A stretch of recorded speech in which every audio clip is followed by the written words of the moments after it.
on YouTube with Mike Spiegelman. Hi, this is Carl. I'm Mike's friend. I wrote this song. My turn-ons are dancing in the dark, kissing on a lark, and peeing in the park. You should follow me on Twitter. It's Jokes to Carl. That's the duh of Francais, not the duh of dumbass. But never mind that. Don't follow me now. Follow me later. I mean, for right now, let's watch a full-length movie On YouTube with Mike Spiegelman. Welcome to LWAFLMOYT. That stands for Let's Watch a Full-Length Movie on YouTube with Mike Spiegelman and Carl. Carl, welcome. Well, thank you. You're in rare form, but it's not so rare. Thanks for having me. I'm always excited at the beginning of the show. This is a 2-hour show, so we start off our show fresh. If you want to subscribe to our podcast, you can by using our acronym. It's LWAFLMOYT. We have a fantastic YouTube channel that Carl moderates, I guess, or tolerates. We watch a full-length movie on YouTube, and we do this every week. We stream first on mutinyradio.fm. We're on it right now, every Sunday at 2 p.m. Pacific Standard Time. 5 o'clock Eastern Standard Time, 11 a.m. Hawaii. What is it, Mountain? It's 11 a.m. Hawaii time, 2 p.m. Los Angeles time, 5 p.m. Jersey City time. Wait a minute, you don't call it San Francisco time anymore, you snub? You're LA now. I'm in Los Angeles. Okay, yes. Well, the station does broadcast from LA and from San Francisco. Yes. Yes. Listen, people, call it Frisco. Just do it. Bite the bullet. Do something new. Call it Frisco. Oh, yes. Well, back in my hometown of San Fran. The gay area. How dare you call it? Just call it Frisco. Frisco. People call it Frisco. There's no shame in the game. San Fran is a shameful thing, but people Janis learn. Joplin called it Frisco. Hippies call it Frisco. Yeah. William S. Burroughs called it Frisco. Yeah, and he shot his wife. Oh, that doesn't mean he. Okay, never mind. So it's a rich history of the Bay Area. MutinyRadio.fm is part of it. You can go to MutinyRadio.fm, hit the donation button, send some money. You can send it through Venmo at Mutiny Radio. Helps the station out a lot. We're going to watch a full-length movie on YouTube. We want you to listen to the show as audio while watching the video on YouTube at the same time for a multimedia extravaganza. Oh, it's just titillating. It's multimedia. Mm-hmm. Carl, what is the movie today? Today we are watching Finders Keepers 1984. Finders Keepers 1984. I don't need to spell that for you. And the channel we like is a little weird. It looks like 4YPMOE, but it's not a 4. It's like a Greek symbol or a Russian symbol or a Eastern. It looks like a foreign print of the movie, but it is actually in English. So don't fret. Mm-hmm. They were able to post it. So go ahead, find the Greek Russian letters. It's the only one that has. Wait a second. I'm mistaken. The channel's called PYCTAM. PYCTAM. Sorry about that. Oh, I think that's the same one I have. All right, well, sounds good. So here's the trick. We want you to go into your YouTube, and don't worry, take your time. We're going to have a fantastic segment right before the movie. So chill out, all right? But the movie's called Finders Keepers, 1984. You're going to find a foreign link. That is, of course, you are a cis white male like us in America. It looks pretty foreign to us. It is Greek or Russian. It's YAPBY. Anyway, click the link. It's the only one that's full name. Hit pause, move your timer to 000. And when we say go ahead and hit the go button. So take your time. We're really excited. The person who's going to say go is a celebrity comedian as part of our weekly celebrity comedian countdown with Carl. And this is a great segment that Carl produces. He talks to one of the many great comics out here in the Bay Area and in Los Angeles, in New Jersey. Carl, take it away. Ladies and gentlemen, welcome back to Celebrity Comedian Countdown, this time with Ryan Lodge. Welcome, Ryan. Thank you so much for having me. Now, I say Ryan Lodge, but that's not how you appear on Facebook. You're Ryan Patrick on Facebook. I mean, could you get any more Irish? What's up there? How could you got a different name?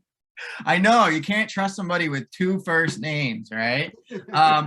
So I guess yeah, my real name is Ryan Lodge, but my I guess my stage name is Ryan Patrick, honestly, because my wife is a teacher, and not that I do any kind of crazy material that would, be deemed offensive or, rated NC-17, but just in case, I always do my first and my middle name. Oh, So so your middle name is Patrick, so that's how you arrived at that. yeah. I tried to think, I was like, should I get something cool? But I couldn't think of anything cool. And then if it's like too forced, then it would just look weird. And then do I go just by Ryan? And I'm like, I don't think I can pull that off. Like, Right. so I just did the first and middle name. So when people bring you up, you are Ryan Patrick. For the most part, yeah. I mean, there's still a couple people, and this is somewhat recent, that I've kind of started going by Ryan Patrick, I guess. It's somewhat recent. So I will get, Ryan Lodge here and there, but to be honest, I don't really care. As long as my stuff, that's in writing on the internet is Ryan Patrick, I'm fine with it. Yeah, that makes sense. And you don't know what people will get offended by or have a complaint about, or Exactly. mention, yeah, because so you are down in like South Jersey. You do a lot of Philly stuff. How long have you been doing comedy, and have you been basically based out of there the whole time? No, so actually I grew up in South Jersey. I grew up right outside of like Cherry Hill, way down south. And I live up in like right north of Morristown, kind of close to Wayne. And so I live in North Jersey, and I've done comedy for, I feel like it's been on and off forever. I remember I started I tried, keyword is tried. I tried comedy for the first time when I was in college, and I bombed in like front of maybe 150 people. Ouch. Yeah, and it was 7 minutes of silence, and I went in like feeling so confident, feeling good, and it was a brutal bomb. So I stopped stand up, but I shifted over to improv, and I did about 3 years of improv in Philadelphia. Then I moved up north with my girlfriend, now wife at the time, and I found there's a theater called Rhino Theater in Suffern, and did improv there for about, I think it was like 2 years. And eventually I just got the stand-up bug. I'm like, I gotta do it. And ever since then, it's been 100% stand-up. I love it. It's like a beautiful, what's the word? It's a beautiful struggle, I guess you could say, Yeah. Now I know you do comedy at Rhino. I know that you're the host there on Thursdays very often for their mics. There's 2 mics there. So what, it was a natural transition from improv to comedy there, or did you go away and come back again? No, it was funny. Like while I was doing improv, the woman that owns the theater, Maria, she gave me a chance, and she's like, "Oh, you should try hosting the open mics for stand up." And I'm like, "Oh, I don't know if I can do that." Like I was freaking out, and I'm like, "Okay, fine, I'll try it." And I tried it, and it was a lot of fun. And the people are so friggin' awesome. Like all the comedians, like I think a lot of people out that aren't actively doing comedy or have always thought about doing comedy, I don't think they realize how awesome of a community it is and how friendly everybody is. It's awesome. It's so cool. So once I started doing hosting open mics, that's when I got the bug, and I just really wanted to get more and more involved with stand up, and started just doing open mics and just kind of really dove into it. So if anybody is thinking about it, definitely do it. Nobody is intimidating. People might look intimidating, but comedians are awesome people. Now you've also got it going on YouTube. You're working on this pilot. It's called New Joke City. Now I know you're not old enough to remember New Jack City. That's probably where that title comes from. What, Richie Dugan and DC are with you there? Tell me about this pilot.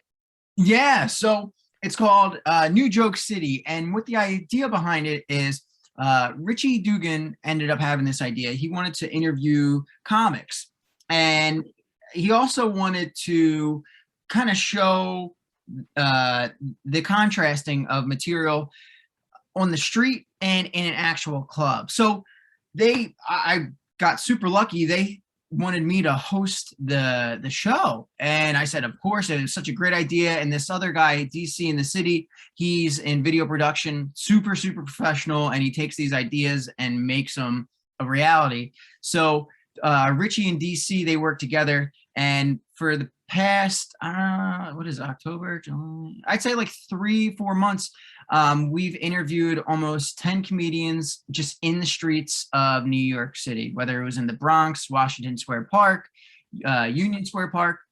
And then we'll actually do a 5-minute set in public in front of really? random people. Yeah. So that's been so interesting. You see so many different characters, and it's great to just see the city just, what's the word I'm looking for? Raw? Is that a good way to put it? Yeah, raw. And then turn on the camera and whatever happens, happens. You're doing street comedy. Yeah. Yeah, and then magic. it's really cool. And then at the end of the series, like after every 5-6 comedians we interview, they put on a show, like an actual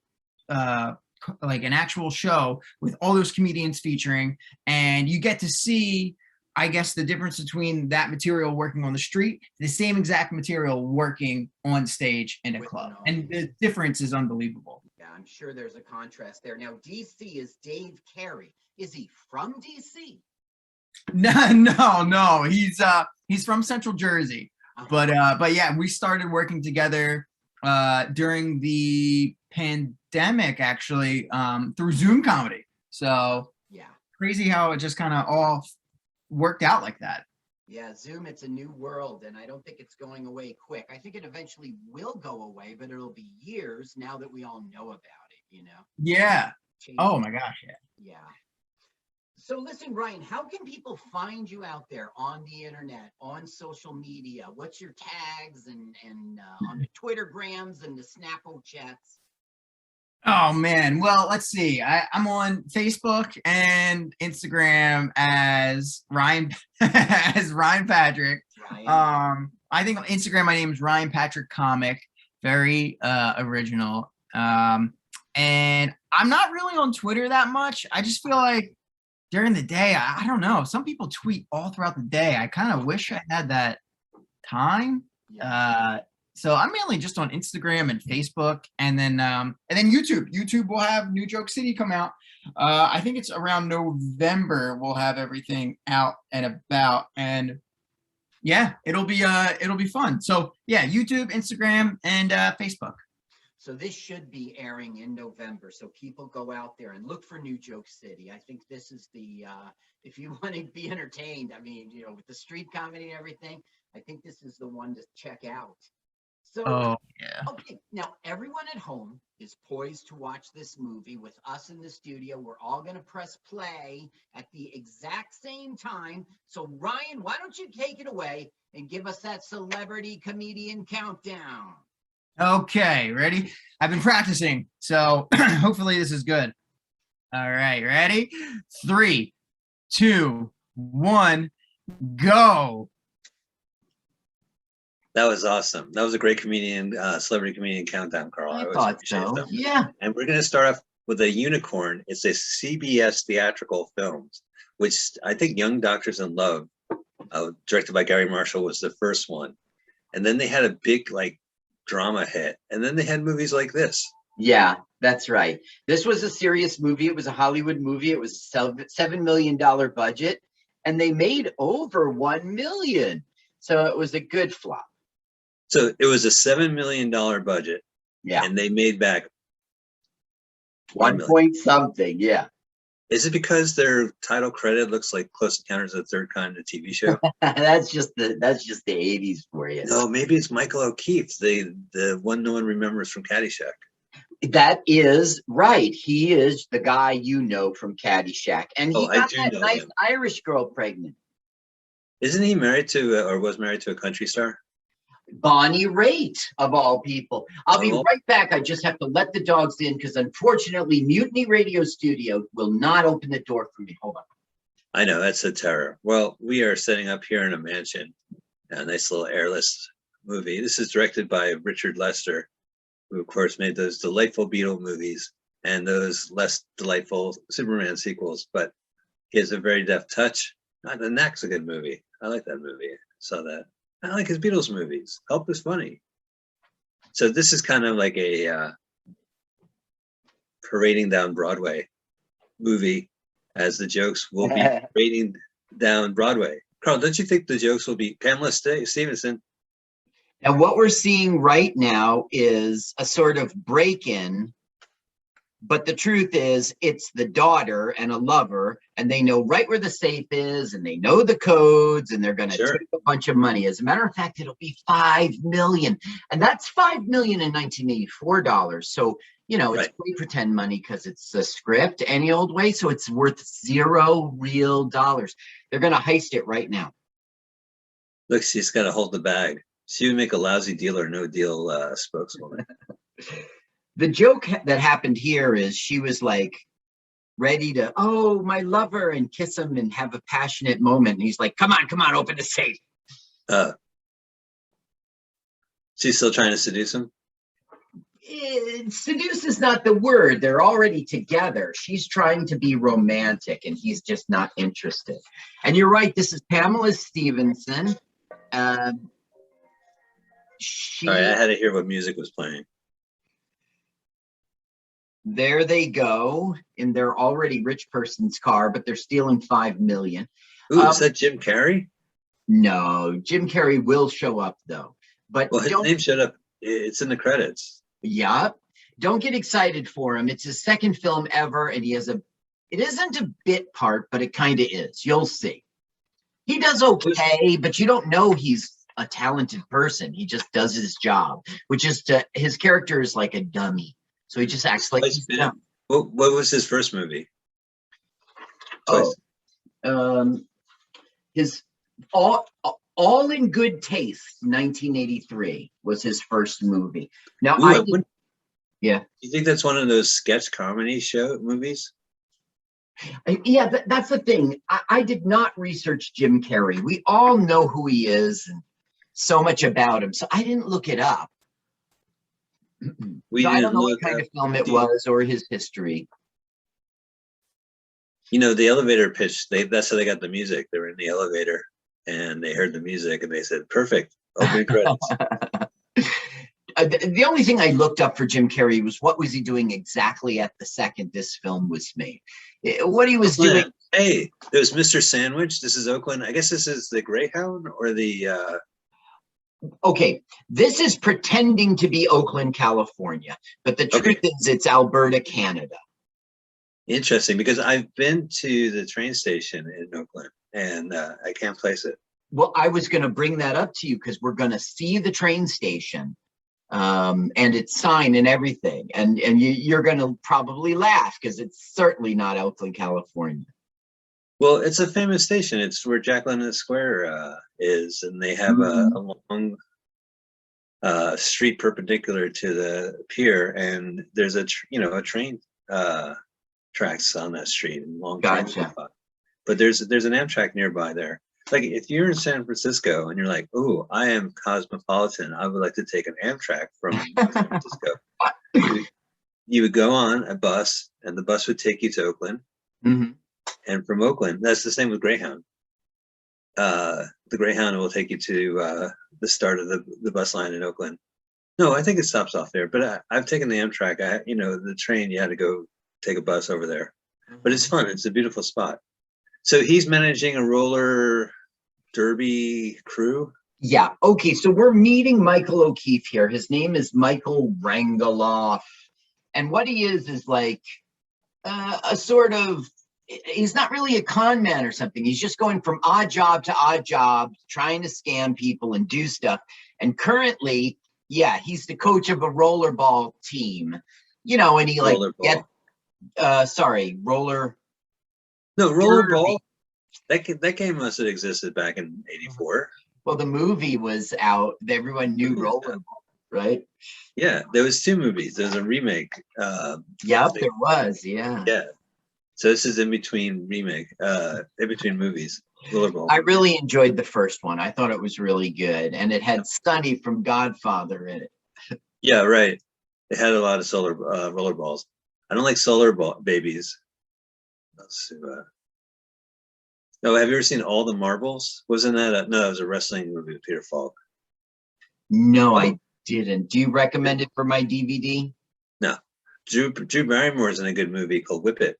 I would recommend that, and that's with Andrew Okay. Wilson. Whip It.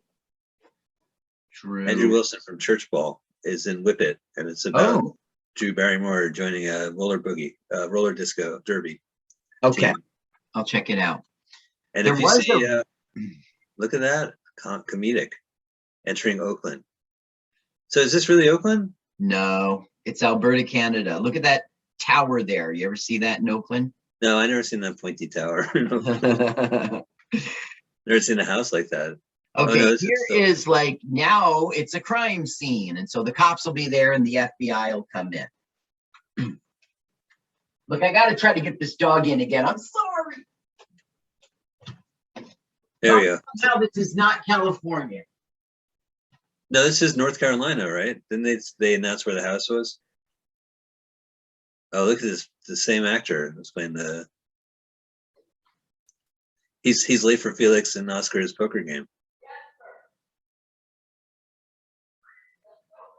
You don't think that cop is like has been in everything? I think so. Oh no, I got an ad. Jeepers Creepers.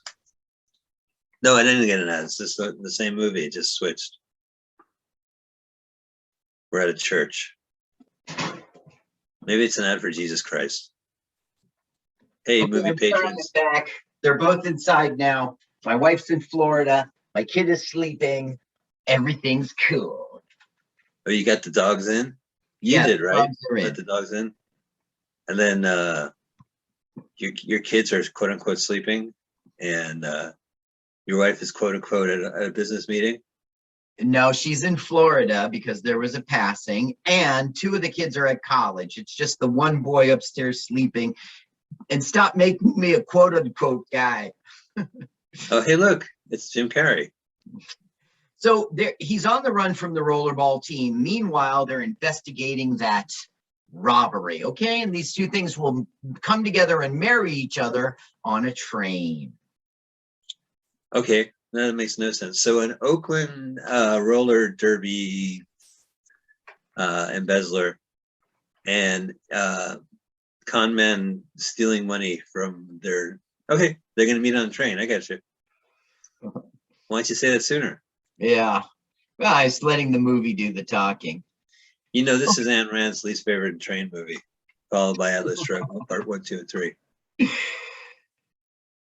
So now, you know, he's got a moment of reprise, and it's going to turn into a situation in which he's basically sleeping with a woman in the bath upstairs. That's how slick he is. That's Brian Dennehy, right? That is Michael O'Keefe. No, not Michael O'Keefe, the guy in the blue suit. Uh-oh. I don't know what minute you're at. I'll pause it. That's the only way I can do it. No, I'm at 2:10. 2 minutes and 10 seconds? Yeah, wait, why is that like that? Mike, I'm going to have to kill you. We're going to have to start the episode over. Oh, no, you know what? It switched. It switched to Jim Carrey. Yeah, we got to do this another time. All right, I'm pausing.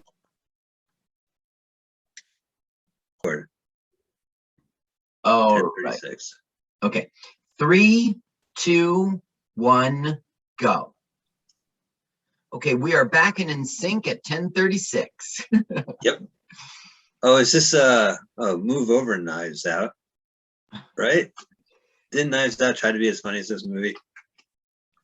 I don't know Knives Out. This guy was in. He played a sitcom where him and his wife switched places, right? Like The guy on the left, the police officer, is John Shook. John And he's Shook. our Yeah. Star Trek connection. And the guy on the right was on the Bob Newhart show. What was his Star Trek connection? He was in. He was a Klingon in. Oh, brother. Here it is. He was the Klingon ambassador in The Voyage Home, which was the 4th episode with the whales. And then he was back as the same guy in Star Trek V. He also was in Deep Space Nine once and Voyager once. Wow. And that show Star Trek Enterprise, which was probably Scott Bakula's vehicle. Yeah, at a certain point, I got lost, I think. We just watched her give him a blowjob, right? Underneath the bathtub. Yeah, that's right. That's how slick he is. He's got his way into this woman's bed. But she was willing to do it. Now, he was at the scene of the crime. He bumbled like an idiot. So now he's coming home to, get on new clothes. And of course, he will discover His wife in bed with another man. Oh, I'm sorry. Right. It's a very wet bed. Eating water buns. Now, this movie takes place in 1973, even though it's an 84 film, because it's Vietnam era. And they're in a waterbed. Waterbeds were very popular in the 70s. Oh, yeah, sure. They're so hard. Like, I don't know what to do when they get soft. I mean, is there something I need to add? If your waterbed is soft, you probably need to put it in the freezer or lower the air conditioning in your room to sub-zero. Yeah, you need it to, it's a freezing process. I like to get the millennial waterbed that comes in a box and you open it up and it opens up. And they just put the entire waterbed mattress in a box. It's incredible. And you sync it to your phone and you sync it to your phone. Oh, look, he can't hold his breath. Caught. Look at that chest. That's a classic 70s chest. Just nondescript. Oh, it's a cop.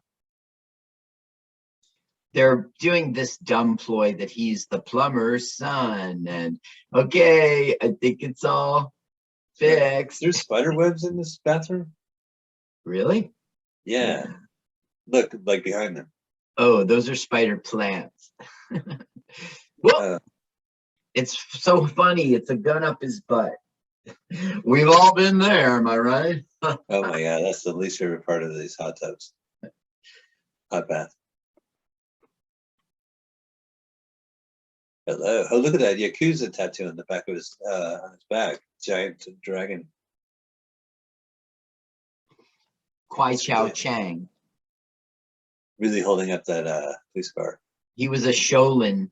Right. He was nice enough to hold up that police car for them. So is this still Michael O'Keefe? Yeah, and we're getting backstory like, a man named Century. We're like learning about you came from a foster home. Like we're learning backstory. Oh, good. Yeah, because once we're on the train, it's all systems go. Well, Century, the guy they're referring to, that's a person's name, Century. He will show up later. So they're setting us up for that. Oh, Century worked at the foster home? Yeah, well, he was also a member of the foster home, but he had like 12 years on Michael O'Keefe. So he was like a mentor kind of guy in like being a con man. And now we're seeing a flashback of it at the orphanage. Are you okay, Michael O'Keefe?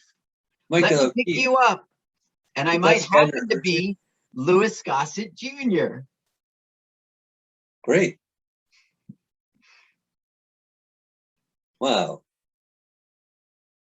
Would you take a picture of us? Yeah. So they're both in the foster home and he picked them up. Yeah. Well, I don't know what you mean picked him up. Well, he got him out of trouble and lifted him in his arms. Yeah. like he picked him up. With his arms. You're so literal. Uh-oh. Hiding from the roller Roller derbyist. Yeah. 6 o'clock. Crash. Oh my goodness. Maybe Uh-oh. our hero will take advantage of this to run away, as if the back door of a cop car would be unlocked. It might in 1984. They don't really know. It's Reagan's America. 73. It was Nixon's America. Oh, 73. Right. And in Oakland. Boy, you got all those. Now, they've got the money that they stole in a hearse, and this is their cover. Okay. Oh, it's in the hearse. The $5 million. Driver guy and the $5 million is in the hearse. Driver guy and grieving widow. That's a perfect scam. Oh, it's going to work. It reminds me of Sting, because what a great Sting. Last episode was, no, when was that? Yeah, it was a couple episodes. Brimstone and Treacle. That was last month, I guess. Yeah, just listen to it. Army Navy store. But there's a hippie in the Army Navy store. So he's got a watch that's worth money. So he wants to hawk it for clothes. Meanwhile, here we are at Oakland train station. And clearly, from all the years in Oakland, you can see that it's Oakland train station. It has to be the real Oakland, right? Why would they actually bought a sign? Yeah, they bought a sign that says Oakland. This is Alberta, Canada. It's Leith. So he got clothes, but it's Army Navy store, so all they have are uniforms. Right. So he's going to even wear the McDonald's hat. He is stealing some valor. So I won't list them all, but there's a bunch of cities in the province of Alberta. That's where this is shot. And it was the second one for this director because he had just finished Superman 3 in Alberta. Superman 3, hot off the heels, 1983. Mm-hmm. Dick Lester was our director.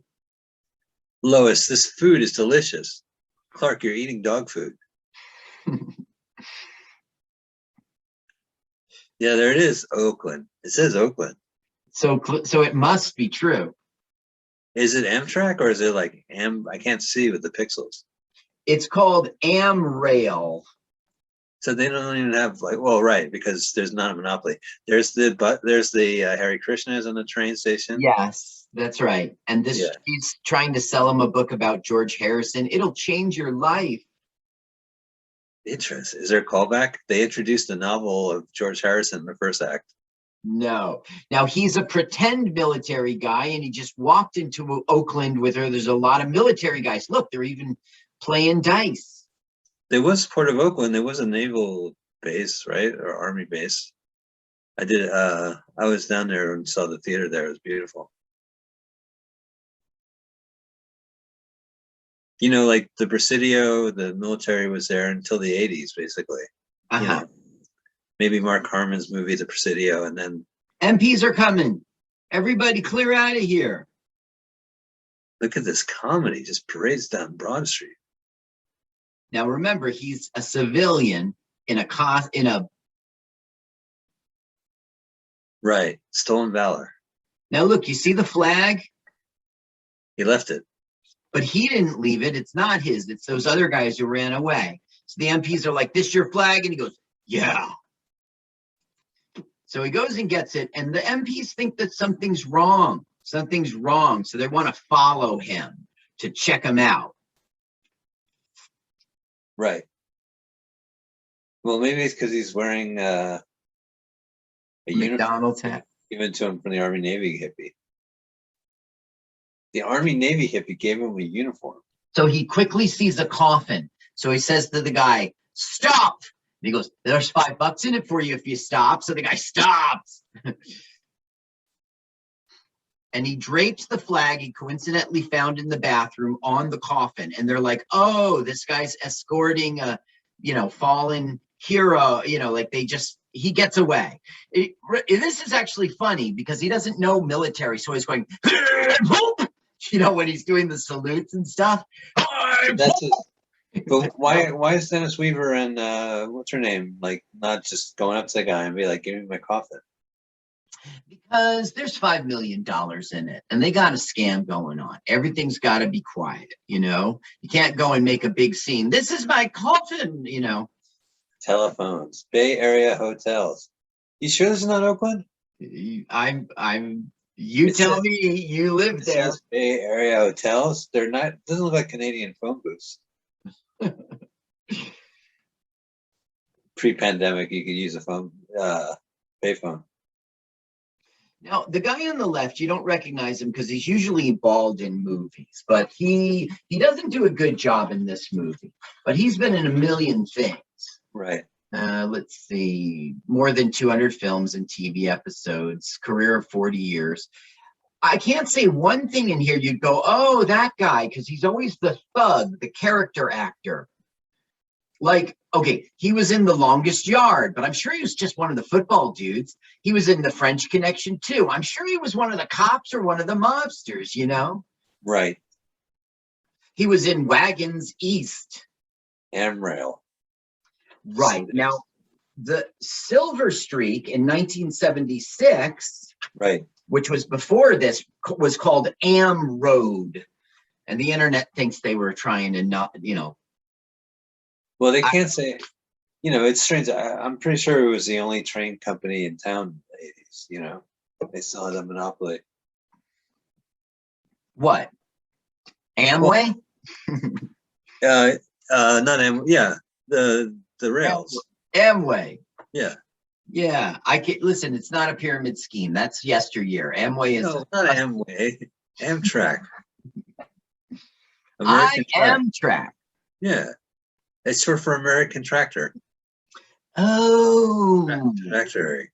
Oh. You learn something new that you already knew every day. Yeah, see? And the DC stands for District of Columbia. Oh. Ooh, I just learned that again. Something I already know. So is he hanging out with the conductor? Yeah, and the joke is like, he's like, I'm escorting my dead friend or this fallen hero. But the joke is that like he's the world's oldest train conductor, and the president made him a promise that he's saying like, well, I can tell you all the presidents if you go back, and he gets the president's names wrong. It's not very funny, but it's the shtick he does throughout the film. All right. Oh, so he's a regular. Yeah, he will be a player. That we're in Act 2 now, and we're meeting our B characters that will support his plot. Now, did you like this movie? Was this a romp that you embraced? No, this movie, no. I'm trying to. No. Let's talk about our favorite train movies, right? You mentioned Silver Streak. No, but this isn't really a train movie. A bunch of it takes place on a train, but that's not where it starts or ends. Oh, the interesting. whole Act 3 will be off the train. Oh, all right. Well, I take that back. The answer was Snowpiercer. Snowpiercer is a weird concept. Is that the one where it's like a totalitarian train? Yeah, it was this like French comic, and it kind of had the movie ending, and then it continued, and I think the illustrator passed away, but it had a very bleak resolution, and then another artist took it over and came up with a conclusion, and then came out with a prequel that explains how the world came to be what it was. Yeah, I'd like to know that, because it's the dumbest thing. How can the world all of a sudden have to be on a train that never stops? Well, eco-terrorists are fucking with the climate control, and they're going to try to obliviate the world so nature can resume, is their radical disposition. Meanwhile, this kind of Bill Gates character creates a train, and he gives out golden tickets. But by the time it gets to all the cities, it's just a mob of people trying to get on these trains. They already had the rich people on there, and then all the poor people just kind of shove themselves in the back, and then the train goes off. Gotcha. Okay. Okay, Beverly D'Angelo. We like her. She is maybe something nice about this film, but it's just not good enough to make it to save the film. But she's the best character in it. Right. Here we have a joke. It's the guy, the woman in the bathtub with the chief of police, and it's like, ha, ha, ha. Oh, right. I couldn't believe it, he said. There she is. She's going to speak to him finally. Reno. You sure it's not Bay Area? Because Reno's close to Oakland on a Yeah, train. and the train is now in Reno, and we are in Lethbridge, Alberta. Are they in Reno, California, or Reno, Nevada?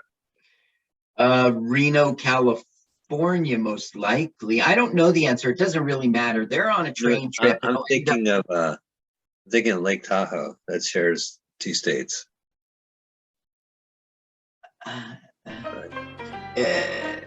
In this fictitious movie, they will go from California to Nebraska. Okay. And are we in Reno, California or Reno, Nevada? I mean, We're in Nevada. I guess. We're moving right along. In search of good times and good friends. Together we'll nab it. Something silly rabbit. Right. Tricks are for kids, silly rabbit. Moving right along in search of. We'll hitchhike, bus, and yellow cab it. Why am I singing that stupid song? I'm leaving it now.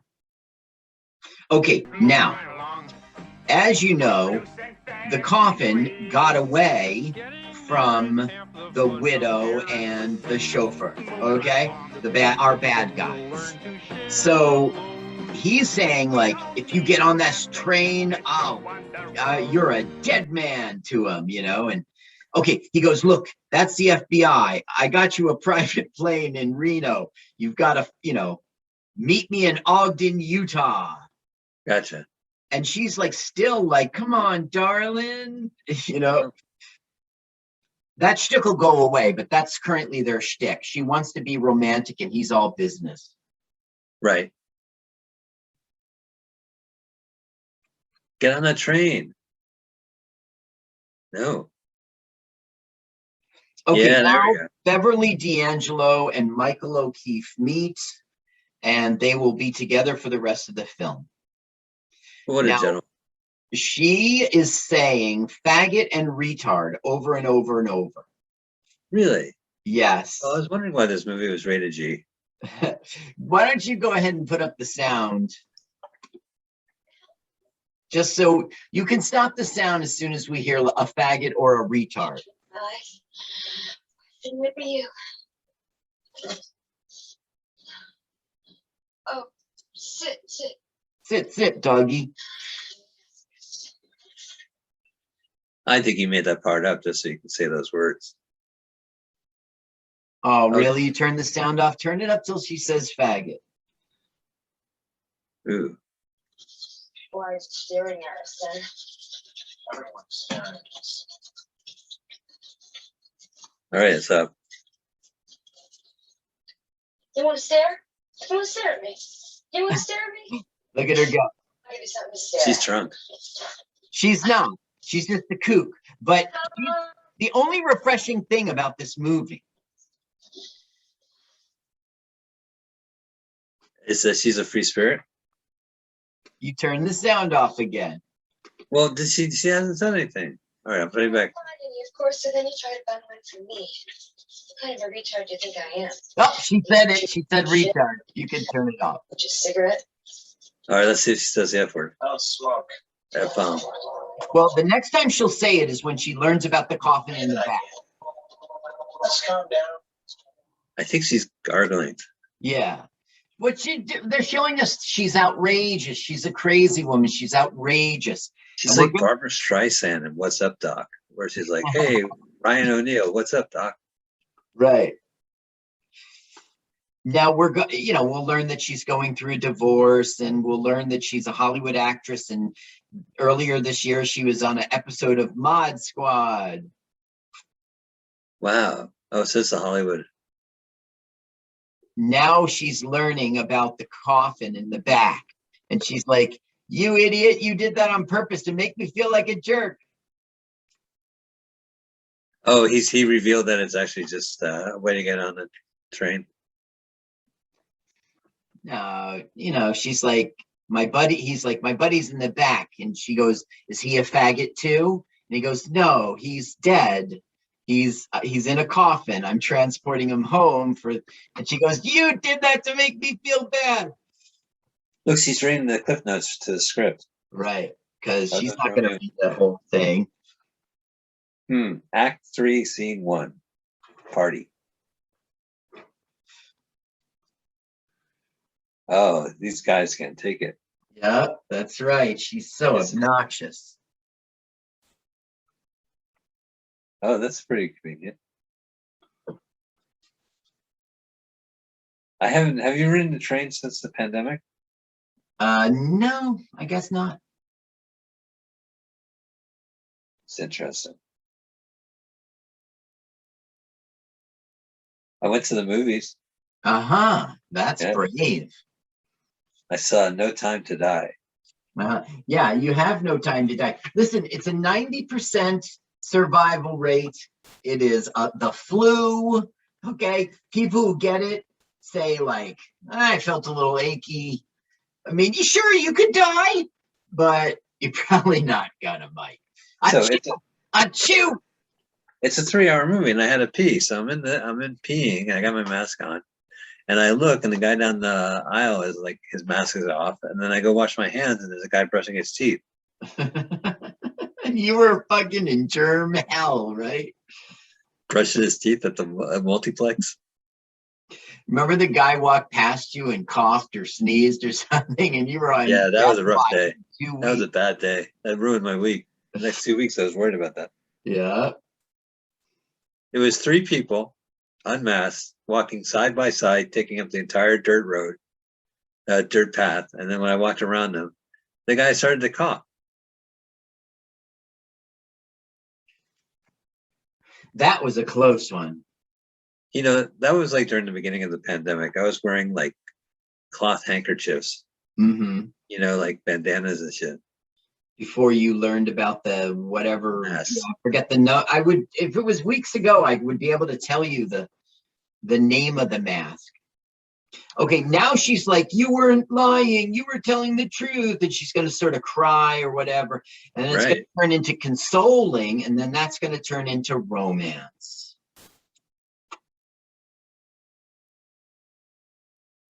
Wow. Are they going to do it on top of the coffin? That would be a great scene, but unfortunately, I didn't direct this. Now, the guy who directed this, like, he's no slouch. He really No, had he's not his job. slouch. Yeah. I was just saying, Richard Lester, I mean, he directed Superman 1. His version of Superman 2 is theatrically released. Superman 3, which he did before this. The Beatles movies. I don't think he did 1. No, I think he just did 2 and 3. Right. No, he did 2 and 3.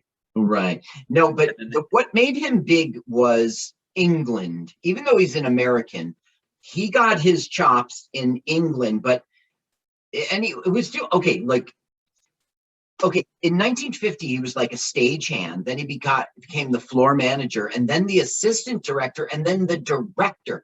And that became in less than a year. Nobody else around knew how to be a director. He just got sucked up into it. A variety show he did, like Peter Sellers saw it. And so he tried to make the Goon Show, the radio thing, a television show, and it was Dick Lester. He had to do it. Right. So he was big in English TV. He did lots of shows in English TV. Well, I've seen The Knack, which is kind of like the 60s youth movie. And then And How to Get It, yeah. Yeah, and How to Get It.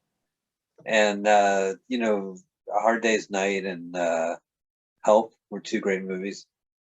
Yeah, you see, Do you remember the 3 Musketeers followed by the 4 Musketeers during the 70s? okay, well, after this movie, he'd take a break and then go on to do the 3 Musketeers. And then I think it was over for him. Well, no, he did like the Return of the 3 Musketeers, but in his heyday, in like 73, he did a 3 Musketeers movie, which they just extended and made a second part. And it was called The 4th Musketeers. Mm-hmm. I think I remember that as a kid. Yeah, that's what I'm saying. Like, it was one of those 70s anomalies that you most likely remember when you're young. Yeah. Okay, he made this movie like right after the English TV stuff, called The Running, Jumping, and Standing Still. That's what it was called, film. The Running, Jumping, and Standing Still film. But it was like a favorite of John Lennon. John Lennon really liked it. And when the Beatles got like a list of people who could direct Hard Day's Night, he saw Right. that name. And he says, "Oh, what's me this guy now does?" Now back up. What are the Beatles? The Beatles are, it's like the most common form of insect. Oh, And they're not hive driven. They're like rogues, you know. hey, the They have FBI guy is in the like- storage area, but I don't see the coffin. That's right. He is on the case of the thievery of the $5 million. Okay, that's what he's there about. He doesn't really know about the coffin or the story that he doesn't know that that's how they're sneaking the money. He doesn't know that this guy conned his way into using that to get on the train and, you know, get far away from roller girls. I know, what a weird predicament. I gotta flee Oakland by train. The roller derby's after me. So this Michael O'Keefe, I don't know, somehow he became, I'm really not sure what it is, but he says there's a suspect on the train. Now, what could it be except for the chauffeur, right? Who could it be? So now he's going to interview him, and we have attempted hilarity at, like, you know, comedy of errors in their conversation. Do you know this woman? No. But you didn't even look at the picture. Well, I was only in the bathtub with her. Right. You don't think, now this is like, I mean, like, this is like the comedy scenes I like. There's a situation in a conflict and people go up against it. Now he says, "Do you know this woman?" And that's the woman who's pretending to be the widow. But he doesn't know her. Right. He slept with the police chief's wife. Yeah, or they did something conjugal. I don't know that it was sex, but yes. Well, she blew him with the tub water running or whatever. Yeah, I think that was just a joke because it would probably be impossible. Yeah, that's in Gimme an F too, the cheerleader movie. They're in a hot tub and these women pop their heads up. And that happened in Back to America. No, Coming to America. Coming to America. What else? Easy Money? Was there a bit like that? So no, now Beverly D'Angelo is like, "Why did you lie to that FBI guy about your name?" And she's like, "You sure you want to get involved?" And she goes, "Involved? Where have you been?" You know, because they've been making out and stuff. Is this the piano bar? So yeah, it's a piano bar on the. It's like a Wurlitzer on the tray. You know, they converted the food car into a bar for the movie. You see, train buffs know this film, so a bunch of the sites that I found tells me all about what the train is. Well, you've been on the Amtrak train, Boston to New Jersey. You know, there's a observation. There's a first class, and there's observation. There's general seating. There's like little hotel rooms for, you know. My father served under general seating in Vietnam. Huh. 2 tours of duty. Wait, your father? Yes, he did. He served under general section. What did you call the seating? General what? Electric. Yes, he served under General Electric in Nam. Okay, so I just want to let you know, because you brought it up. This is there's a manufacturer called Bud. They make trains. So it's a Bud-built pocket steamliner of ex-Canadian Pacific cars pulled by a couple of former Canadian National GMD FP9A diesels. Well, I'll be. So this is all Canadian. Yeah, it is. No, this whole thing is in Canada. The train has 7 cars. 2 of them are domes. That's the sort of observational thing like you were talking about. Right. And Anyway, there's a lot of train sites that give a shit about this movie, just like a lot of bowling sites cared about that other one we saw. Oh, if I was into Canadian trains, this movie would be like such a pleasurable experience. Michael O'Keefe was the star of that film too. No, who was it? Which one, Snowpiercer? No, it was Rocky for bowling, and we saw it. Dreamer? Oh, that was Tim Matheson. Right. They're both as bland. Now look, the bad guy told him, "You don't touch the cargo," or so he was in the car and he goes, "Wait a minute, he called it cargo, not a body. He called it cargo." Right. So he's like, "What?" He goes and checks it out, and he finds the money. And she found a photo of the heiress. Right. So what she thinks is Michael O'Keefe is really a bad guy who killed the heiress, put her in the coffin, and Beverly D'Angelo thinks she's next. So you can see it's a Three's Company mistake. Well, that's your comedy scene. There's a comedy of errors. Right. I mean, do you prefer it if Michael O'Keefe showed up and started knocking things over? Whoops, sorry. No, I have no preference. It is a comedy of errors. Oh, it's just the guy at the bar. Oh, a misunderstanding. What a comedy of an error of a comedy. Wow, look at all that beer. Right. Now, you see, it didn't get knocked over until Beverly D'Angelo goes under. Damn it. Quick, hide. Go outside. You get out of here. You again? Stop coming on to me. I've seen Beverly D'Angelo in all the vacation movies, but I don't think she's ever ridden a train. Or need a guy in the groin. Oh, yeah, but that was off camera. Yeah. Oh, look at that, shaving in the public bathroom. Nice cold water from the tap. That's his life on the road. You got to get a good lather in there. Little comedy face he has, that clown face. We do know her from National Lampoon's Vacation movies, but she was in so much more. Oh yeah, she's great. She's phenomenal. She's probably the best things in those movies too. Oh, I don't know. I think Vacation was just a killer film, and Chevy Chase nailed it. And she was just playing the role of supportive. I don't know. She was okay. Well, let me see here. She was in Shampoo. She was in American History X. She was the mom. Interesting. She was in Every Which Way But Loose. Carl, how many times have you seen American History X? 500 times?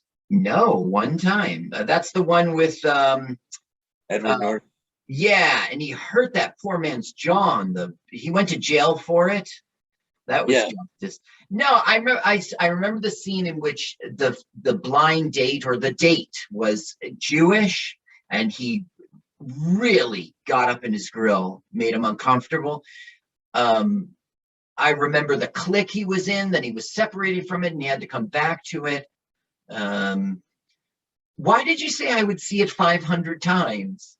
Oh, because you're a white supremacist. I'm a liberal, Mike, right? I've never voted for a Republican in my life. My stepbrother's trans. My brother's gay. My other brother's African American. I grew up in East Orange. I do not think that I'm a white supremacist. No, but I didn't know half that information. We'll have to talk afterwards. Congratulations. You did so know all of that information. Yeah, congratulations. My first love was a Jewish woman. Uh-huh. Who's that, Mrs. Doubtfire? No, it was Wendy Osofsky in high school. But the thing is, some guy goes, some of my best friends are black. That's not what I'm saying. I was raised in an all black community. Mike, I don't ever question. Look, I don't believe in this cancel culture. I think it's bullshit. That doesn't make me. Carl, I was making a joke. I was listening to the movie. It didn't go further than that. Well, look, she was in Annie Hall. That kicks ass. Yeah, I don't remember that. I like that movie. She was actress in Rob's TV show. So Rob, who had a TV show, I guess she was, maybe her part wasn't big. Was it Rob Schneider? Right. She was in Harold and Kumar Escape from Guantanamo Bay. That's kind of a Rob Schneider type film. She was in The House Bunny. She's been in some dumb things. Oh yeah, I remember her in House Bunny. That's a great movie. She Anna got Faris. a Golden Globe for Patsy She's Cline in Coal Miner's Daughter. I was gonna say she's an accomplished singer. Yeah. Yeah. She was in Hair. Oh yeah, she was the girlfriend in Hair, right? Really? I think so. What was her sign? Aquarius? No, she's going in shock. it was the dog. They're pretending. So she went to them and said, Michael O'Keefe, he's a murderer. He stole the money and put it in a coffin. And then she, Go there and he tells the truth.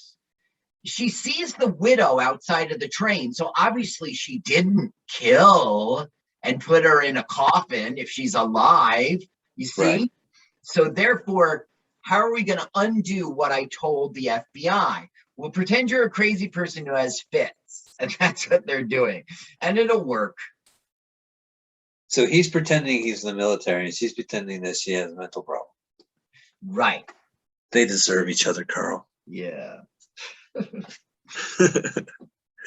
Hope you enjoy your little private world. Well, this is just delightful. So we're going to get off the trains and they're on the second tier right now. That's some heavy duty shit. This is one of the dome cars that they refer to on the train sites. This is more of a commuter train. You know what I mean? Like people like go to LIR and push themselves in. Yeah, that's fair. But what do you know about the LIR? Oh, the LIR. Well, there's WLIR, which dares to be different. People call it frisky. Call it frisky. Look, call it, Frisco, and then every now and again refer to it affectionately as that's just frisky for you. So this is not Nevada or Nebraska. This is still Canada. Right. Right now we are going to go over. Okay, we're going to go over What? Old Man River and the Old Man River Bridge in Lethbridge, Alberta. And by the way, that was Vancouver's Pacific Central Station that they were pretending was Oakland, because train websites got me in the know. Well, I'm glad you said that because I did see that segment and I was killing myself. Like, did they remodel? Because they did do a renovation of the main hub over in Jack London, but it didn't look like it. It kind of looked like the Greyhound for a little bit, but it just didn't look like it. It's a good. I would recommend a TV show. We're back in Sepia Land. Turner and Hooch. It's a memory. Oh, Turner and Hooch, the TV show. It takes place in San Francisco and it's all digitally edited. So they're walking in like 3 composites in the background. It looks nothing like any city you've seen. That's weird. Yeah. Because I think he was in the Bay Area. Yeah, it might have been the suburbs. Tom Hanks. Mm-hmm. He lived. Oh, there we go. That's the last of this guy. Well, it's not, but yes. Now, That must have hurt. yeah, the stuntman. This guy, he was in Death Wish 3. Yeah, I remember him. He was Yeah, in do Friends something, Connection Charlie. 2. You still got to do something. Do it again. Something needs to be done again. That's what's for the Won't get on the crackdown. train. Hey, there's Century. Yep, that's Lewitt Gossett Jr. He got the message. When he was at the station, he called him and said, "Come help me, I'm in trouble." Oh, that's good. So they got their con man friend in on it. Right. And it's not his dad. It's not even his older brother. It's something in the middle. Like he's a teacher, but also in the same, he's a friend because he's also a an orphan, but I mean, he's like got 12 to 15 years on him, you know. Well, that's cool. So Luca, he did Officer and a Gentleman around this time, right? 84. Oh, good question. Lou Gossett Jr. So Officer and a Gentleman. I don't see it here. Iron Eagle was okay. Yeah, Iron Eagle. Enemy Mine. We know him from that. That was 85. Yeah, 1982. Right. 1982 was Officer and a Gentleman. So this is after that, right? Wow, that's crazy. Yeah, he was in some good things, but he was also in some crap. Oh, yeah, absolutely. And he wrote a franchise, the Iron Eagle franchise, which Iron Eagle was stupid, and he wrote it. Iron Eagle 2, Aces, Iron Eagle 3, Iron Eagle on the Attack, the fourth film. Oh, there's no 4. They just soaked it. You don't think fans were like, I really gotta know. I gotta know. What happened? No, I just need to see more planes. Yeah. And also, I think there must be another reason why you're watching these movies. Like maybe you're military and then you're doing the planes, the helicopters, the Iron Eagles. What are they? They're like giant. Iron Eagle they were jet fighters. They were. Maybe Iron Eagle was the name of their group or something. Look, I did see Iron Eagle and they were flying jets, but then I quit on it. It was stupid. I never saw Iron Eagle 2 through 4. Did you? Oh no, I don't think I've seen even the first one. I know there was like a Nicolas Cage movie with Charlie Sheen, which is basically the same idea. Mm-hmm. For military planes. Maybe they go on missions. I have to see the Iron Eagles now. You do? Okay, enjoy. He was really good in Enemy Mine. Enemy Mine is a good one. Yeah, he started out in 1961. He was in A Raisin in the Sun. That's why he got a career. Yeah, he was in the TV version of Blazing Saddles. The TV version, that's interesting. It was called Black Bart, and I think he was listed as junior. And the story went that to keep the rights to Blazing Saddles, Warner Brothers had to come up with a TV show within the end of the year. So they cranked out episodes of a TV show they had no intention of airing. Just did it to hold the credits. So the DVD of Blazing Saddles, I guess the Blu-ray has the pilot. Interesting. He said, well, what the Jerk 2, our friend Garrett, whatever his name is. Right.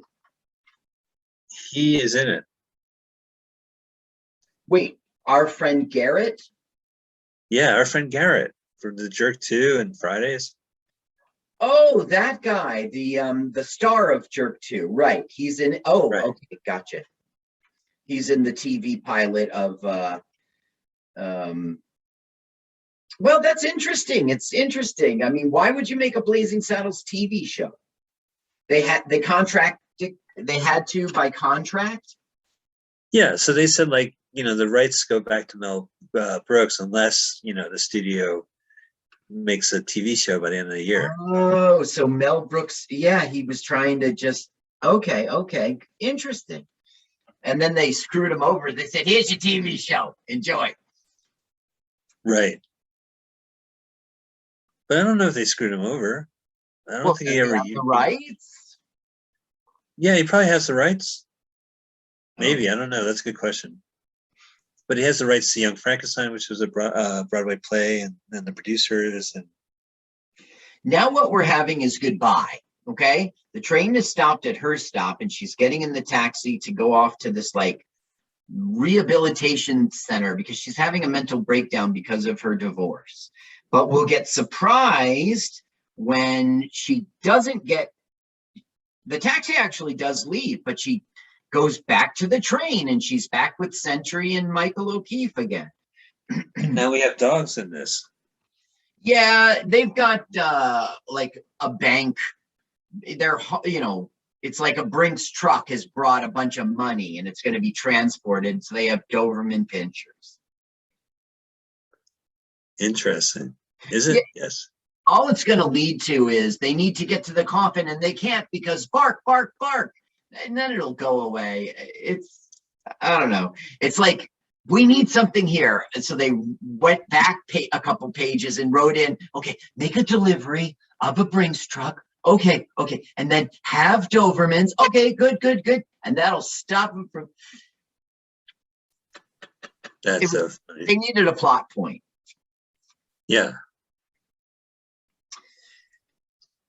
Now, when they hug goodbye and kiss, she won't let go while the car starts moving. And that'll be our comedic point of this. Yeah, he has like a not painterly way, but it's definitely everything is storyboard. Like it's a comic book. You don't really need to know, like it could be dubbed in another language and still comes across. Which is good for Lester. Well, what's he saying right now? He's saying yeah. What's he saying? Okay, so he's a big man. He's the world's oldest train conductor, right? So he's calling President Nixon and asking him to reroute the train to Nebraska instead of New York so that they could drop off this boy at his hometown. Or he'll call Walter Cronkite. So Nixon has put in an executive order to, that's maybe not the right term, to AmRail to divert the train to Nebraska. So that's what they're going to do. That's None of the passengers seem to mind.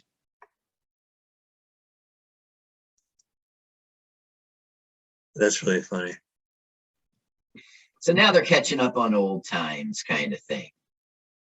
Ooh, Grifters playing cards on train. That was the movie The Grifters with John Cusack.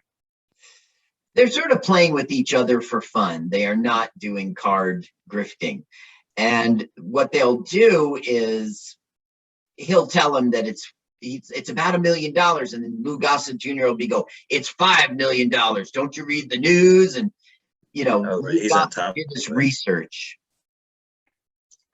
Now, being on a train, you have to play playing cards, right? It's like a law. Yeah, when I went to DC with my middle kid, we played cards on the way, and yeah, that's right. If you get on a train, you really should bring a pack of cards. Look, Brian Dennehy. Yeah, I know. Look, he's we've seen him in different states, so it looks good. Looking good, Brian. Now he was in Hard Time 3. No, he was in an LWAFLMOYT movie, Little Miss Marker. Huh. Remember, and I criticized his acting. Like in this movie, he's doing acting. He's a character. He's got a. But in that movie, he was just the thug who stood around and looked like a gorilla. Right. They wanted Dudley Moore for this film. Warner Brothers wanted Dudley Moore, but the director and the writer were like, no, let's do an ensemble cast. So they messed up. I think that makes more sense, right? I don't know. Okay. Dudley Moore might be funny on a train. Any movie Dudley Moore would have been in would have been really good. It would have been a hit. You know what I mean? He would have made you laugh. He would have been in wacky situations. Dudley Moore is always the way to go. What movie was he in that was bad? Mickey and Maude. Mickey and Maude, refresh my memory.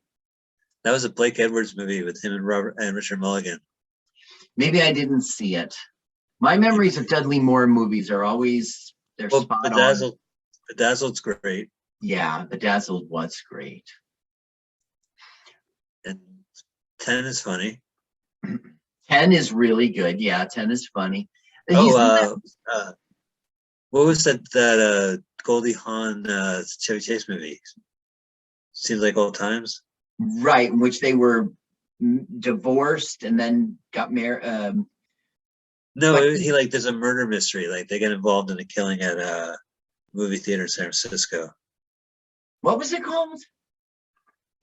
Good Times, Hard to Swallow. Fair Play. Fair Play? Yeah, I think it's called Fair Play. Okay, but you didn't mention that one. You mentioned another. Seems like Old Times. You called it. Yeah, that might be a different movie. Yeah, that's the one in which Chevy Chase was married to Goldie Hawn, and then she married the like mayor of.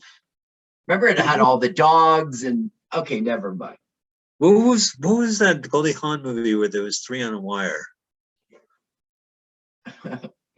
I don't know. We're about to see Jim Carrey. Should we see our Jim Carrey cameo here? Oh, I already saw Jim Carrey. My video went to the all Jim Carrey scenes from Finders Keepers footage. Not my plan, but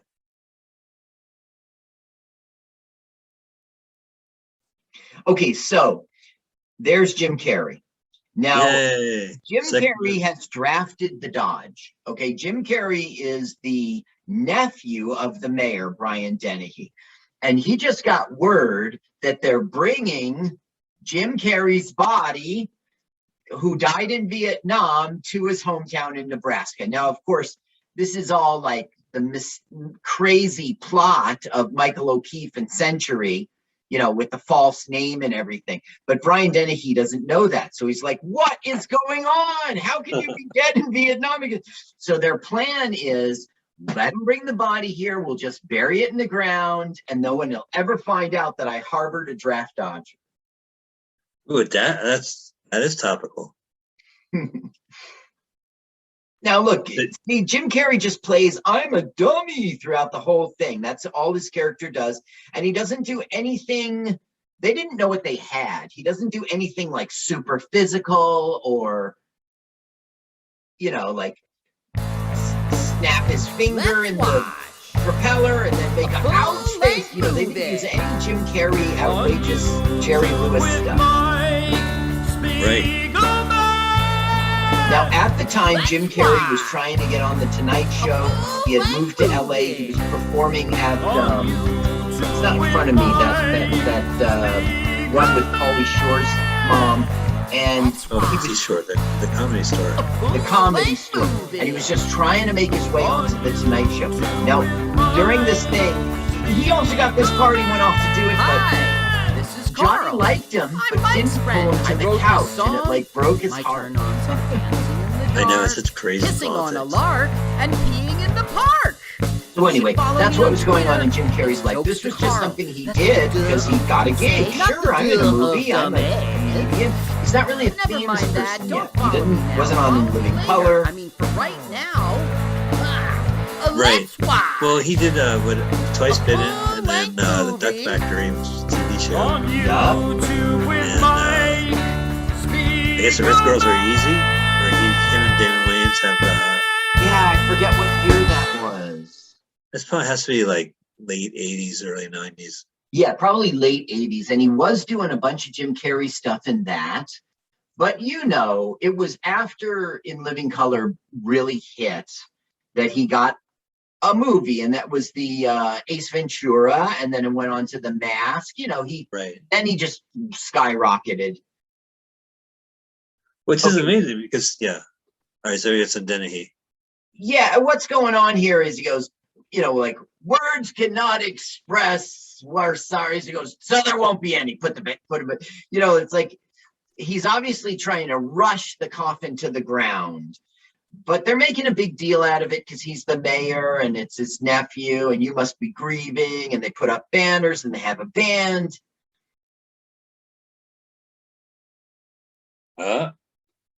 There's the band. Now We want to trade Richard Lester's jokes down Broadway. Now this is a little bit grandiose, not what they were expecting. They just wanted to get off the train with the coffin and basically take the money.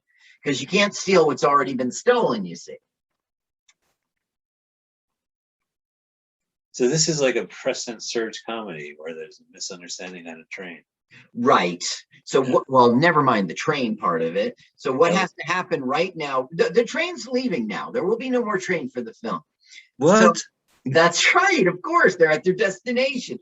So But there was a film called Hail the Conquering Hero where Eddie Brackett's on a train going home. He was honorably discharged from the war, and he meets fellow Marines who won't allow him to say that he got discharged honorably, and they create this lie that he was a war hero, and then it just escalates. Gotcha. So by the time he gets to the train station, there's a band out there. Oh, right. Well, that's what's going on here. So they have to think on their feet quickly. So Louis Gossett Jr. just happens to be dressed as a priest so that he can, you know, he's a con. So he goes, I'm the Reverend, I am the father, and he sees the baby picture. So he goes, bassinet. You know, they're just really quickly. She's reading a dumb poem she wrote. There you lie in your coffin. When you're buried, I will visit you often. And they're all rolling their eyes. So she's claiming to be the widow now. That, you know, he never told you we were married. Wow. So is he in the same? A thrown together story so they can con their way out of, you know, they just want to get along with the coffin and take the money. No, Michael O'Keefe, he's dressed up in a uniform, as us civilians would say. But do you know, as a citizen, like what branch of military service he's representing, and if by chance this widow is the same? The To me, it looks like he's an Air Force person, and he's got the stripes of a sergeant. That's what it looks like to me. I think that's an Air Force uniform. Is it green or blue? If it's green, it's an Army uniform. Oh, I got you.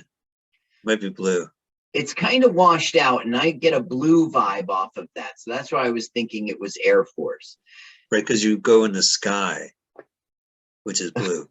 That's true. Yeah. Navy is white, Army is green, Air Force is blue. Navy is green, right? No. For the water. No, the Navy is white. Oh man, Army's on the ground, so they have green for grass, and Navy's, you know, blue, you know, they're in the sky, so they have, okay. So anyway, they're going straight to, you know, where is the mother? She's in prostrate. No, right. Prostate. And she goes, you mean prostrate? They're going straight to the graveyard to bury the body, which is just weird. You know, that's not the way you do it. You have a wake first. Well, they couldn't wake. They were waiting. They were waking outside the whole time. Uh-huh. So he got thrown off the train, our bad guy, and now he's trying to steal a car. You know, he's basically he thinks he's trying to get to New York to intercept that coffin. That's what he thinks he needs to do. There's $5 million in it for him. But he doesn't know that the coffin is now at this other town. Right, Nebraska. It's now in, let's see, what was the name of it? It's the fictional town of High River, Nebraska. Fictional? Yeah. There's no real town like that? No, there is no High River, Nebraska. Now, there's one scene, and I don't want to ruin it, even though I love to spoil things for you. No, I'm not doing it. But you can see they're in the town of Vulcan, Alberta, and you can see Vulcan on things. Oh. And they just said, screw it. Let's just finish this movie. I'm not doing halfway there. I feel like we are halfway through this movie. We are. We're further than that. Yeah. We're in Act 3 now. Because I don't know what else they can do. Is there anything else they could do? Well, they don't have the money, do they? No, but I mean, so they have to get the money. Guess where the money is? 6 feet under. Right. So they got to be grave robbers now, of course. Of course. And they have to maintain this lie that I was married to him. I am the chaplain of him. I am the. So here comes. Why did you tell me you were married, Jim Carrey? Smack! I'm not out. Your widow was at your funeral. Maybe I was drunk. Yeah, weird. I know. Maybe I was drunk. I have to see her. You're not seeing anybody. You're dead.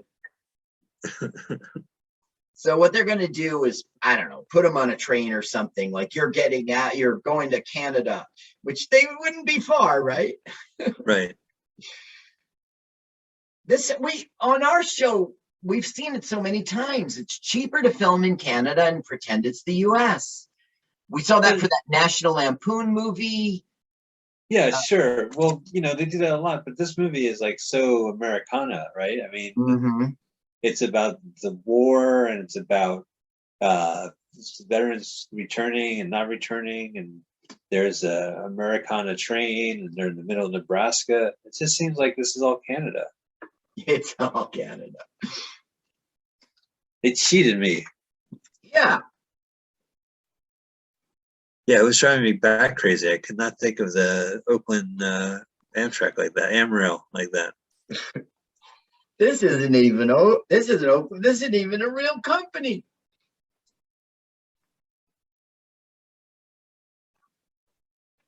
Oh, she's finally seducing him? Well, I wouldn't say fine. Yeah, well, I don't think that's the right word, seducing. She's finally getting it on. She's trying to consummate the relationship. He goes, no, I'm too tense. I'm too tense. I'm too tense. And then she says, that's the point, Michael. Ah. Interesting. Okay. Now we're finding out that Walter Cronkite has flown to China, okay, for some negotiations. So he won't be on the news tonight with so-and-so. What are we going to do? Well, I've got this local piece about a war hero coming home. They're like, fine, let's run with it. So that's how it's going to like get on TV. Right. This guy is so screwed. The bad guy will get wind of it, and so will the fake widow. They'll both independently see it on the television, and then they'll make their way to the fake town of High River, Nebraska. Well, that's cool. I think so. Our bad guy, you just don't recognize him, do you? I recognize him. You do? He's from Caddyshack. No. Our bad guy, the bad guy who stole the I recognize in the first place. Yeah, he worked at the bank with Lucy. I'm going to read you his movies, right? And you've seen them all. You told me he was in Homeward Bound 2. He was in Cabin Boy.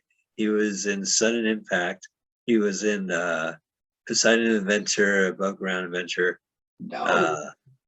No, he wasn't in any of those films. He was in Barney Miller, the TV show, the movie. That's true. He was in Barney Miller.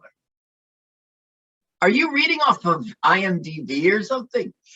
No, I took a guess. Why wouldn't he be on Barney Miller? Oh, you took a guess. Okay. He was in Last American Hero with Jeff Bridges. He was in The Longest Yard, French Connection 2, King Kong with Jeff Bridges. He was in Cujo, Death Wish 3, Revenge of the Nerds 2. He was in Born on the 4th of July, My Blue Heaven, The Rocketeer, School Ties, True Romance, Wagons East, Leaving Las Vegas, Talladega Nights, and The Number 23, that other Jim Carrey vehicle. All right. Anyway, if you saw his face in those movies, you go, oh, that guy. Because he's bald, you see. He looks different. There's Century. Wasn't Lou Gossett Jr. in the movie Deal of the Century in '83 with Chevy Chase? Chevy Chase was in a movie. I think it was Sigourney Weaver and Lou Gossett Jr. I'm going to check. I just didn't write it down. I only wrote down what I thought was interesting. Like he was in Jaws 3D, and he was in Bram Stoker's Legend of the Mummy. You might be right about that. I only wrote down what piqued my interest. Well, that movie is made fun in Bachelor Party. At the end of Bachelor Party, they go to a movie theater, and on the marquee is a movie called Meal of the Century. Oh, very nice. Okay, now she sees herself on TV. I take it back, Gregory Hines. I feel embarrassed. Gregory Hines. Yeah, we saw him in another LWAFL. Oh, this is actually directed by William Friedkin. God, I gotta see that movie. All right, I take it back. You remember the Zoo Gang? Yeah, I remember the Zoo Gang with Ben That's- Vereen. Yeah, that's right. Ben Vereen. Yeah, it's bad enough I got. Okay, now movie. this guy was the FBI guy. He was in Newhart. Do you recognize him? No, I didn't really watch Newhart, but I recognize the guy. Yeah, because he became a character actor after that success, and he was in. He was in Love American Style, Pastrami on Rye American Style. Remember that episode? No. It was Love and the Pastrami Sandwich. Okay, he was Stu Pickles in Rugrats. Okay, that's how he ended his career. But listen to this: he was in LWAFL MOYT's Rented Lips. Oh wow, that's a good movie. Robert Downey Sr. And this one you would be interested in. He was in Theodore Rex. Oh yeah. And Wow, this this guy is mildly interest you. He was in Chud 2. That's not the one we saw. Yeah, we saw Chud too, Bud the Chud. Oh, we didn't see Chud 3. We saw Chud 2. I believe there was never a Chud 3. Okay, then he must have been one of those military guys. Right. Okay, let me just tell you, he was in High Anxiety, Silent Movie, Catch-22, The Long Goodbye. This is interesting. He was in Attack of the Killer Tomatoes. He was in History of the World Part 1. He was in Boogie Nights. And like I said, he was Stu Pickles. He was Rugrats. Right. His name's Jack Riley, and Newhart started his career. Okay, they've dug up the graves and they got the money now, but they hear something in the bushes, so they're running away instead of filling in the dish. Now, here is the cousin, and then Jim Carrey, her cousin, reveals himself, and she thinks, you're walking, you're of the dead. Look at him. He's so restrained. Yeah, he's just a regular actor. He's 23 years old. He dialed it down to 700. Yeah. Yeah, his movies are unstoppable. They're a little dated. I don't think a lot of it flies now, but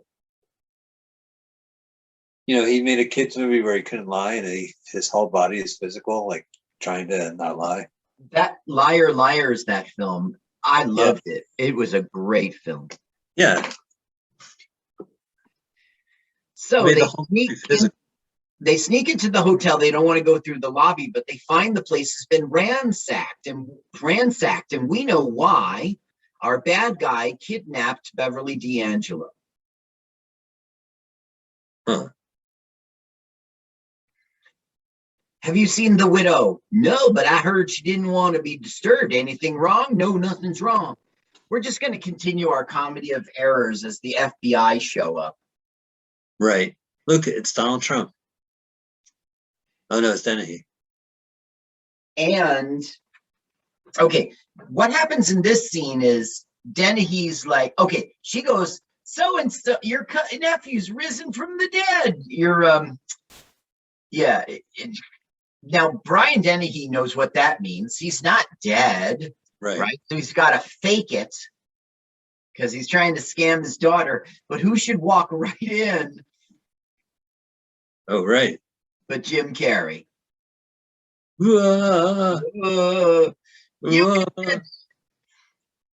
Hey, hello, Mr. Dennehy. You see, he is alive, Daddy. He's still wearing that uniform. That's right. Throughout the whole film, he'll wear this uniform and he'll be a priest. Right. But they better run. No, take it easy.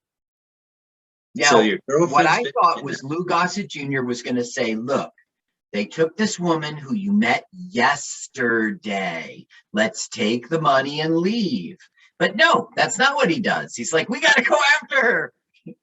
He plays a video. So your girlfriend's been kidnapped. Now, check this out. The bad guy found an abandoned house, and now the movie's going to get good for about 15 minutes. This abandoned house was being moved. It's not an abandoned house. Little house on the Parkway. Very good. Very quick, Michael. Very quick. So this is as they do. Oh, what Rat Race? Cuba Gooding Jr. gets trapped in a moving Look house. at the bad guy now. Maybe you'll recognize him now. He's got his wig off. This guy? No, Michael.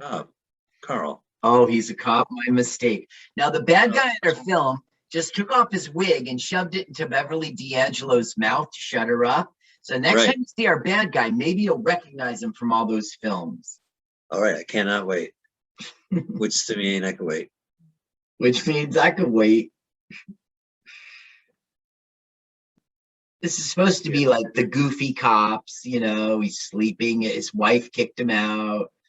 Hello? He looks worse than this print. This print's shabby. He looks even shabbier. Mr. Shabba, man. Shabba. Shabbat shalom to you, Michael. It's a lot of phone calls. What happened to his eye? His wife. We don't get to see that. It's just comedic. Yeah. These are, you know, it's the High River cops and they're dummies and, you know. Yeah, I get it. He goes, come on, let's go. He goes, do you want me to hang up the phone? He goes, come on, you idiot. Let's go. Now, for some reason, when he goes down into this dumpster, we hear a splash, but then he's not wet. Well, it's like garbage with that dumpster water. Yeah, it's dumpster water. Maybe it's just his feet went in it. You gotta, take a look at him. Take a look at him. Now, do you recognize him? Yeah. He was like a mean guy on Happy Days. Oh, he said, it's that girl. So he goes, hey, pull over the car. And he's like, oh, that's all I need, a hijacker. Right, more like a house jacker. He wants they should have done your joke. That would have been good. He wants the house to turn around and go back and where it was parked, you know, go back to the original spot because he knows that's where the guys with the money are coming. Oh, right. Yeah, they're far away from the money. Meanwhile, the Gateway Hotel. Oh, yeah, we're far away from the money. Michael, he's stolen Beverly D'Angelo, got her in a house, and he says, come to this address. So now they're coming with the money to, you know, exchange it for Beverly D'Angelo. But the house has moved. So he's saying, drive back to where we were. So I'm at the right address. That sounds like a his problem, not a Mike problem. Okay. You know, I wish him the best. Look at Jim Carrey, so restrained. Okay, now, yeah, he is restrained. Now the cop is going to completely overhear Brian Dennehy on the phone to his wife saying, you let him out. People are going to find out I'm harboring a fugitive, a draft dodger. So the cop's overhearing the whole thing. He goes, nice. Some eager young cop is going to come in here and put me under arrest and make captain. You know, so Bob Odenkirk, funny. Bob Odenkirk heard all that. Bob Odenkirk. This guy. He goes, you're under arrest, and I'm about to make captain. He goes, you're making a big mistake. He goes, I'm making captain. Hands up. Whoa. Lock that shit up. Yeah. Okay, so he arrives like, there was a house right here. We're supposed to meet a guy here. He goes, they took the house down the road. So now he's going to get with Lou Gossett Jr. and go after the house, which is trying to come back to them, you see. Right. I guess I see. Well, I'm so glad we left the train. I was bored of that train. Yeah, it was. See, that's the thing. It never a train movie, but train sites want to say it is. You know what's funny is that we saw the trailer to this movie, and I know what's going to happen to that house. Oh, you do? Yeah, it's in the trailer. Okay. It's like one scene of many. All right. Well, I didn't want to ruin it for you, but yes, that's exactly what's going to happen. And like this movie gets good for like 8 to 10 to 12 minutes or so when they're futzing around in the house. You know, because it's on the move. He's trying to make it turn around, and then it won't clear the sign, which says Vulcan, by the way. They're clearly in Vulcan, Alberta. Right. That's so weird. So the widow now saw the news story and knows where they are. So she's now trying to hide, you know, her face because she is the kidnapped heiress. At least that's what the news story is saying, you see. That's a lie. Got her. Oh, yeah. Federal officer. Goes, Bob Newhart, FBI. This way, ma'am. Stu Pickles, FBI, ma'am.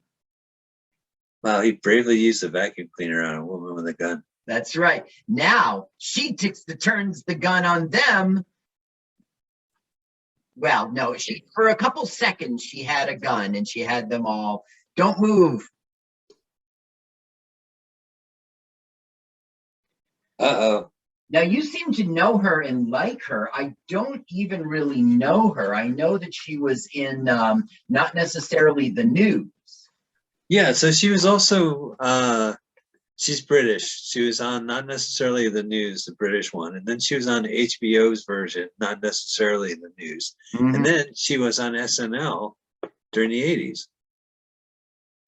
Oh, I missed that. Now she was Superman 3, the remember, not Miss Tessmacher, remember the beautiful woman who was secretly really smart in Superman 3? That's her.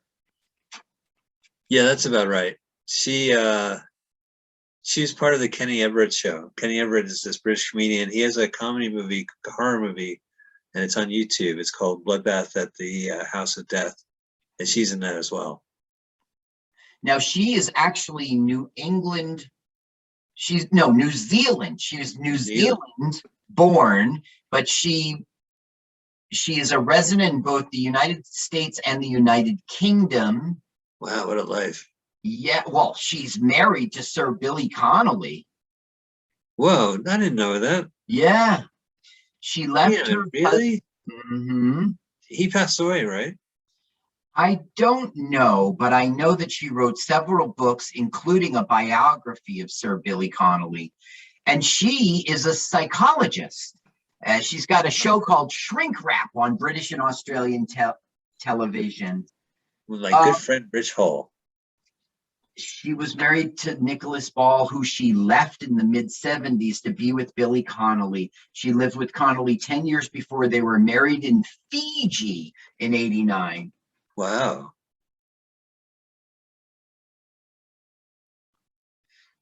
It's funny because Beverly D'Angelo really looks like she has a beard. Now, Michael O'Keefe puts his big boy pants on and beats the crap out of the bad guy. It's about time he did something. Like go his way. He's getting the gun. Drop! Beverly D'Angelo knocked her out.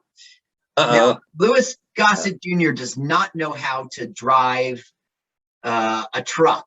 You know, he doesn't know the gears or anything. You see, it says Vulcan. It's so obviously Vulcan, Alberta. So weird. Yeah, Vulcan. Welcome to Vulcan. Yeah, and they destroyed their sign. That's not a made-up sign. They didn't really destroy it. They had the gag built out. Yeah, you're right. So that's hilarity because the house, right, is gone. They've gone from Preston Sturges to Harold Lloyd. This has got to be part of the reason this budget was $7 million. They're doing this. Yes. Oh no! Look, Vulcan Annual Fair. It's so obviously Alberta. Yeah, you're right. Weird. Not Nebraska. Well, it could be Vulcan, Nebraska. I guess so. Yay, we're safe. There was this funny bit. He takes the gag out of her mouth and he goes, he gagged me because he gagged me. And then she starts screaming. And so he puts the gag back in. The dental tools on that guy's groin. Yeah. And yeah, did you see a thing flung, hit him, and he goes, now this won't hurt a bit. And then it goes in his Well, groin. look at that. Like, ah! What a Look at stunt. this. Look how tough this stunt is. Oh, look, he's asleep. Or is he dead? Well, he got hit on the head, so he's movie unconscious. He got knocked out. Oh, Hiya, chop. uh-oh. Speaking of movie, Here yeah, comes the train. I'll try to drive again. house record. Housefly. Whoa! This guy gets hurt so much. Yeah. Looking at me, looks like the guy from 1941. That's right. I punched him. Treat Williams. The film, Uh-oh. not the year. Oh no, a train. On a train. But it will just miss and block the bad guy from getting to the house. Curses. This was a novel 10 years earlier. Street. What's that? He's Craig T. Nelson. I totally recognize him. He's Craig T. Nelson. He's coach. You're under arrest for the stealing of $5 million. Right. Bye. Bye-bye. For a delightful pair. Now, how do they get off the house and onto a train? Yeah, you know. Wait, where's the money? Where's the money? He goes, what's this? And Beverly D'Angelo goes, that's the Yellow Pages. Which no young person will know what we're talking about. They probably will, right? Listen, if they know what a train is, they should know what a Yellow Pages was. It's Maybe still they a weren't website. trained on the Yellow Pages. Look at this. Lou Gossett had the money all along. Can you tell me? So they're off for the sequel. Yeah, right. Finders Keepers 2. That's never gonna happen. Well, you know, Carl, we're bona fide losers, so anything called finders keepers, you know, you go losers. Losers, weepers. Remember, we were bona fide losers in the 90s, man. That was our We had a loser dance. Yeah, we had the loser dance, and I went on to have that rock band Loser. Right, that's right. You had that song Loser and that movie Loser. Yeah, it was a busy day. I didn't have a movie Loser. Okay, it's over. It's over. Ladies and gentlemen, we are down at the end. Here's the final view of Canada as the train chugs along. Carl, what'd you think of this movie, Finders Keepers? It was very bland. I thought Beverly D'Angelo was good, but I thought the house stuff was hilarious. Right. It was, you know, it was mostly not funny. You know, the oldest conductor and the FBI gaps and, you know, Fred, our Star Trek connections, like spilling stuff on himself. I don't know. It had a few shiny moments, but overall, it was a bland non-C film. If you miss this one, you'll be okay. That's one way of putting it. I mean, if you're a Richard Lister fan and you're trying to watch all his movies, you just watched another one, but based on a novel, The Next to Last Train Ride by Charles. It was 10 years earlier, and the people who bought the rights, they really believed in that film, and they were going to make it happen. Let me just tell you its name. He got to co-writing. Terrence Marsh and his wife bought the rights to this book. Warner Brothers agreed to do it. Terrence Marsh gets a co-writing credit for the screenplay. He wanted to direct it, but everyone told him, listen, just get someone who knows what they're doing. You want this to be it. So he did. Huh. Well, there it is. The list of cast of characters, the last credit. And now we want to thank Alberta and British Columbia for pretending to be American. Yeah, thank you guys. Why don't you just become our 51st state? We'll have you. Come on, guys. Let's be friends. Didn't Canadians fight in the war? Can you do like anyway? Yeah. All right. Well, there you go. A little known Richard Lester movie. Wasn't bad, but he definitely just kind of broad. You know, like the comedy goes. Well, we are going to switch gears. We are here every Sunday here at MutinyRadio.fm. And we also have our podcast, LWAFLMOYT, and our fantastic YouTube channel, LWAFLMOYT, and our Facebook page. Let's watch a full-length movie on YouTube. Right. So, Carl, next week we're going from comedy. You like that? Comedy to massacre. Oh, yes, it's Massacre of Central High time. Okay, Central High. And this is a recommendation of a listener. Tell me more. It was a Facebook comment. I sent you the link. It's Jill Duncan. It's not in front of me. It's Jill Duncan. Thank you for the suggestion. Thank you, Jill Duncan. We're going to definitely watch Massacre. How do you spell massacre, Carl? MASSA. Then acre. AKER. Massacre. Massacre. Yeah, that doesn't sound so bad. MASS. Okay, I'll just say. Who doesn't want an acre? Trailer. Massacre. Central High. All right. When you know how to spell something, just say it into your speech recognition. Oh, well, I'm using my PlayStation. Here, I'm at war with the army. What number PlayStation is that? This is the 4. What says you? I found it. It's MASSACRE, Massacre. And we like Synapse Films, I guess. Okay. All right. Do you want to do the audio and we'll rock it? Okay, I will do the audio. Okay, so everybody find Massacre at Central High 1976 theatrical trailer. We like the channel Synapse Films. Press play and hit pause and slide it back to 000. I'm turning my sound all the way up.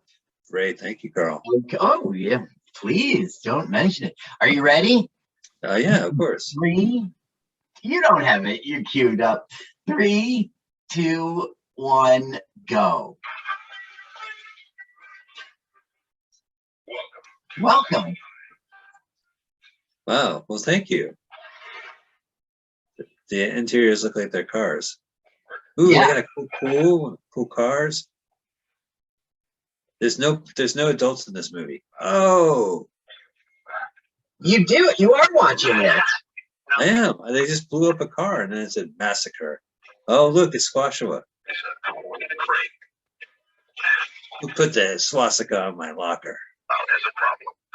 The inner crowd. So it's Nazis. Ooh, hey, she's from Eight Is Enough. She's Mary. Yeah. Oh, there's Jerry O'Donnell. Oh no.